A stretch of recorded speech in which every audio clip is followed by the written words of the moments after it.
Hello, everyone. My name is Issi, Professor Israel Doron, and I would like to thank everyone who is coming and attending this wonderful conference. I will be using a PowerPoint presentation, and I will try now to operate it and share it with you. So, first of all, I would like to start with saying words of thank you. I would like to thank the organizers, the Czech government, and specifically to Mr. Jan Lohman from Zivot 90, and to all the excellent people from the Gerontology Institute in Prague. Thank you all for inviting me, and I'm very thankful for giving me the opportunity to share with you some of my thoughts.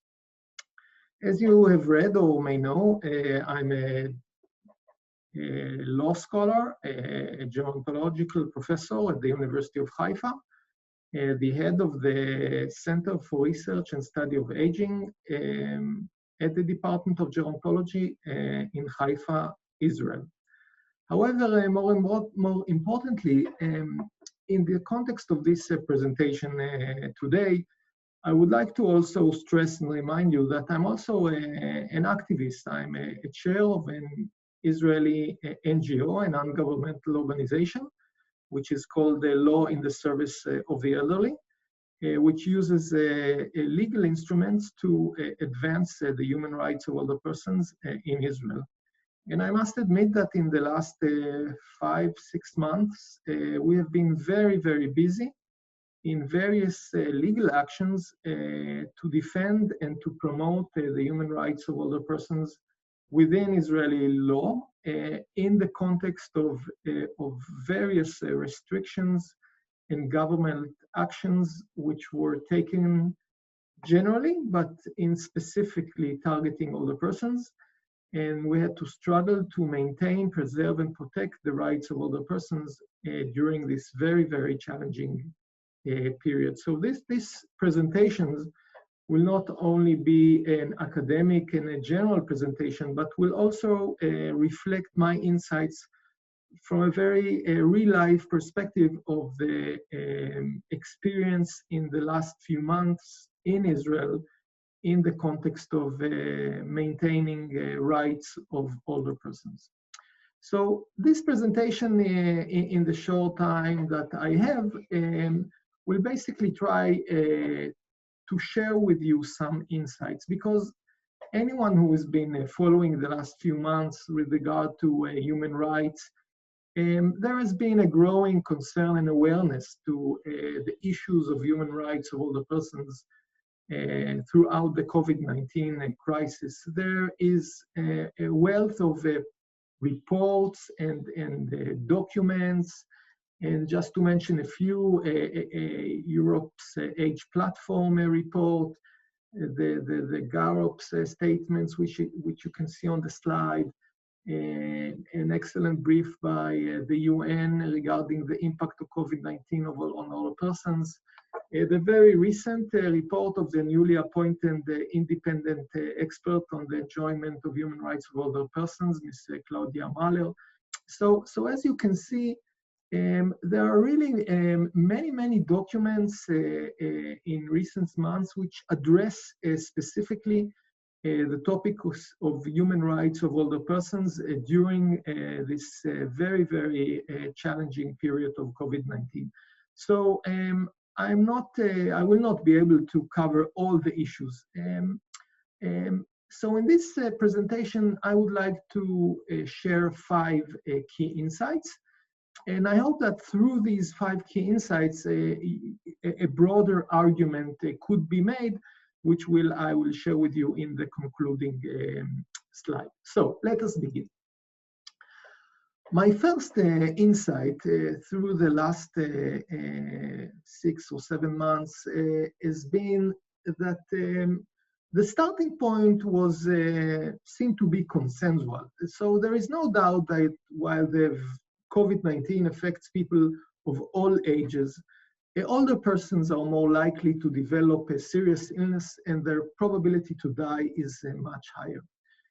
So we've seen plenty of publications, both popular and scientific, so that in the public press and scientific reports, there are many references to the data on this regard. So as you can see on the right side of my slide, these are just two examples of very, very well known data, which basically reflects a very simple argument. Older people are at much higher risk of both the probability to die and at much greater risk to their health with regard to the COVID-19. So as opposed to young people, especially people under the age of 40, which can have the COVID-19 and basically have it like a very light influenza, or even have no signs at all, in many cases, or at a much larger percentage, if and to the extent an older person has the virus, the risks of death are extremely high and much higher than the younger people. And this discourse has been all around us since the really very early stages of COVID-19. However, I would like to argue that if you start to look deeper into the data and into the empirical studies we already have, many times one finds that the actual data is actually insufficient.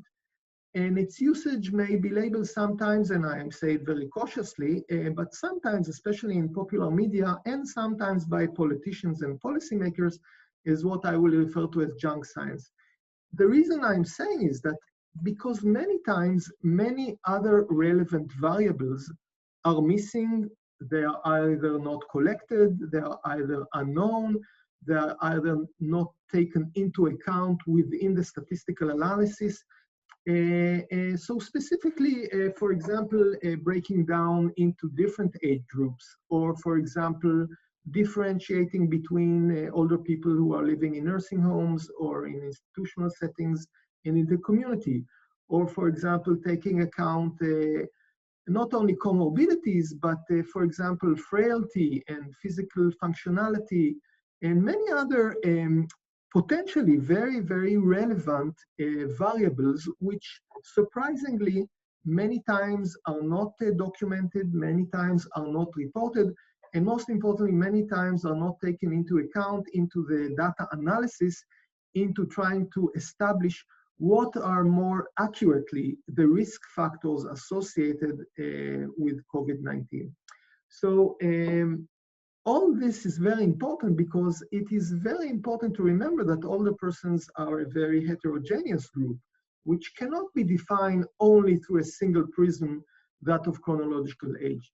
And many times, if you look more closely or more accurately, you can find that actually chronological age as such, as a single parameter or variable, may be less important than other potentially much more important variabilities, such as comorbidities, other illnesses, physical frailty, mental condition, which may be or potentially be much more important or very relevant to analyzing the risk factors within the COVID-19 analysis of its potential risk and its impact on older populations. So my first insight from this last period is that we must improve our data collection and analysis and move beyond strictly looking into chronological age or making these broad conclusions based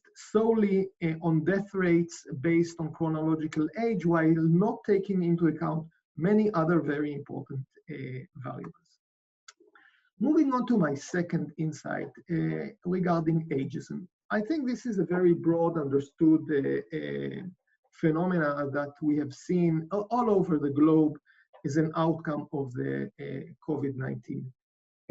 I think that making a broad general statement, I think that the older population throughout the world has experienced in the last recent months a significant wave of ageism. It has been manifested in almost any public sphere. older people have been labeled as vulnerable, unproductive, and branded as burdens to societies. Verbal abuse and negative imaging targeting older persons were seen in media, in public debates. I think that generally speaking, older persons' contributions as health workers, as caregivers, as volunteers was totally unrecognized and invincible. And maybe most importantly, their voices were totally unheard. They were not taken into account within policy shaping processes. They were totally irrelevant and invisible. Decisions were made on them and about them without them having any say or any voice. So my second insight is that there's an urgent need to combat negative stereotypes, prejudices, and discriminatory practices against older persons and include them within policy-making processes. My third insight regards rationing and age discrimination. And it's a follow-up to the previous issue, but I think that during the COVID-19 crisis, there have been many examples of discriminatory provisions while attempting to use age limits. Two significant examples from Israel. One was an attempt to think or consider a policy that if and to the extent that there will be a shortage in ventilators, then there will be an age restriction, meaning that above a certain age, older people will not be entitled to receive the ventilator. I am happy that this policy was not adopted and was rejected. A second policy that was considered is that during the phase out of the closure, there were some limits for older workers not to return to the workforce. Once again, happily, after we petitioned to the Supreme Court, this policy was also abolished. But again, it was interesting and fascinating to see how in recent months, the underlying social understanding was presumably that older persons are worth less than younger persons. They are valued less. And the underlying legal understanding was that existing human rights norms fail to address age-related discrimination in a holistic manner. So my third insight in this context is that there is a need to establish a clear normative standard which will prevent and prohibit age discrimination and end the use of chronological age as a criteria to discriminate and differentiate between younger people and older people, usually bringing an outcome that older people are excluded and discriminated against. The next point is institutional care and nursing home. I must admit that as someone who has been for many years in the field of human rights of older persons, historically, one of the clear distinction and divisions between the persons with disabilities human rights movement and older persons human rights movement was the understanding and perception of institutional and residential care. Historically, unlike the persons with disabilities, in the older persons movement, institutional and residential care was not viewed necessarily and by definition an infringement of human rights. In some cases, it was viewed as savior, as something good, as an issue of choice.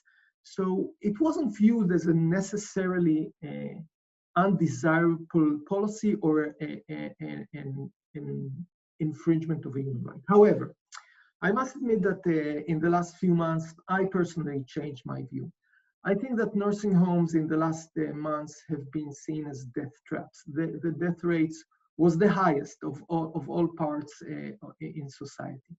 Nursing home, despite or regardless of what they viewed themselves or internal policies, adopted a total institutional model, at least in Israel, basically becoming prisoners or prisons for older people and the older residents becoming prisoners.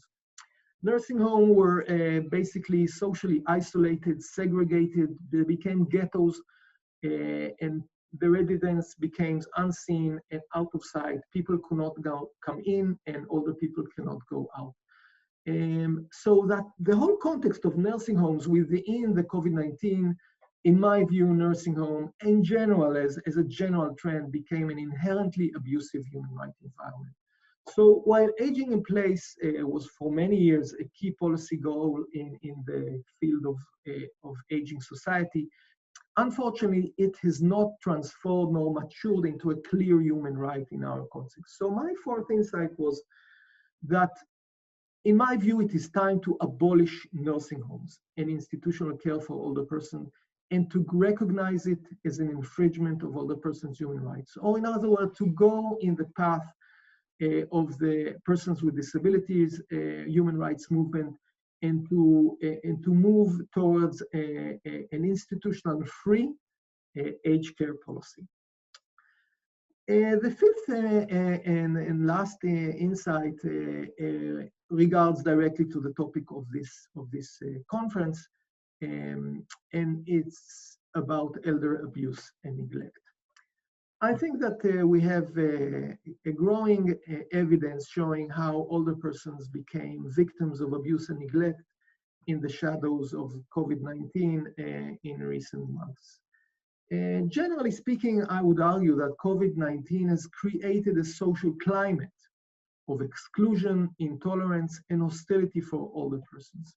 So, in other words, many well-known factors which are known to be associated with the phenomena of elder abuse and neglect have been significantly amplified due to the COVID-19. So, for example, financial hardship and instability, or for example, caregiver stress, or limits on social contacts and social isolation, or even deterioration in cognitive and functional ability. So all these are well-known factors, and all these factors have been amplified in the recent COVID-19 crisis.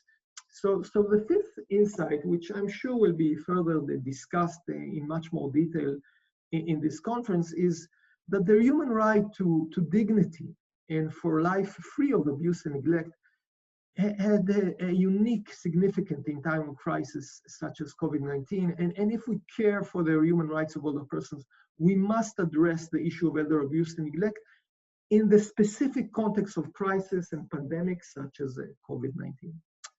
So what is my final conclusion out of these insights, which once again are only the tip of the iceberg with regard to the much broader impact COVID-19 had on the human rights of older persons. So generally speaking, I would say that COVID-19, in my view, and in most cases, only exposed and highlighted what we already knew before COVID-19. There is a normative gap with regard to the human rights mechanism protecting older persons. In that context, COVID-19 only revealed how deeply rooted ageism is all over and around the world. If we illuded ourselves that we are moving towards an ageism-free world, then COVID-19 only blew up this bubble and illusion to make us realize again how ageism is deeply rooted. So it has exemplified why, despite of the importance of universalistic human rights instruments, which are very important, we still need a particularistic and well-defined and tailored human rights convention for older persons. So I would argue, to conclude this presentation, that COVID-19 has re-emphasized that the need for grassroots action by civil society and by older persons organization based on ageism and on ideology of promoting social activism and social justice for older people is of essence. Without it, things will not move, and without it, we cannot change the reality of human rights of older persons during crises and pandemics such as COVID-19.